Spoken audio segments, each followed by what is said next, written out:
সংঘাত বাঁধলে যুক্তরাষ্ট্রকে মধ্যপ্রাচ্য থেকে তাড়িয়ে দেওয়ার হুমকি দিয়েছেন ইরানের প্রতিরক্ষামন্ত্রী ব্রিগেডিয়ার জেনারেল আজিজ নাসিরজাদেহ।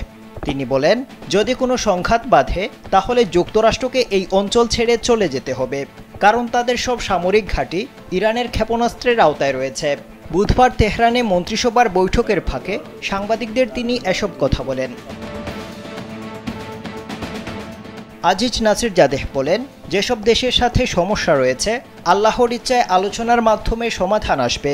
তবে যদি আলোচনা ব্যর্থ হয় এবং ইরানের ওপর যুদ্ধ চাপিয়ে দেওয়া হয় তাহলে শত্রুপক্ষের ক্ষয়ক্ষতি তেহরানের চেয়ে বহুগুণ বেশি হবে।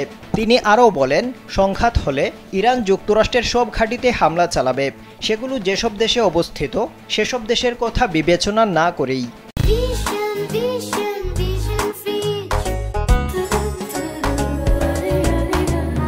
এদিকে যে কোনো ষড়যন্ত্র ও কৌশলগত ভুলের মোকাবেলায় ইরান সম্পূর্ণ প্রস্তুত বলে হুঁশিয়ারি দিয়েছে দেশটির সশস্ত্র বাহিনী। বুধবার এক বিবৃতিতে বলা হয়েছে, ইরান নিঃসন্দেহে সব ধরনের দুঃসময়, সমস্যা, চাপ ও নিষেধাজ্ঞা অতিক্রম করে তার পথ চলা অব্যাহত রাখবে এবং সম্মান ও মহত্বের চূড়ায় পৌঁছাবে।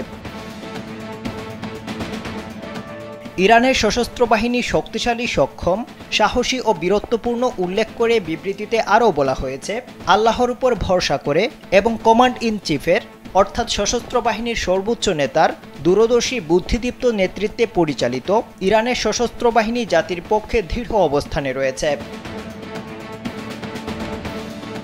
ইরানের সশস্ত্র বাহিনী জানিয়েছে, ইসলামী বিপ্লবের শত্রুদের সব ধরনের অপতৎপরতা ও গতিবিধি নিবিড়ভাবে পর্যবেক্ষণ করা হচ্ছে এবং যে কোনো ধরনের ষড়যন্ত্র বা কৌশলগত ভুলের তাৎক্ষণিক জবাব দেওয়ার জন্য ইরানের সামরিক বাহিনী সর্বদা প্রস্তুত। আফদাল হুসাইন, কালবেলা।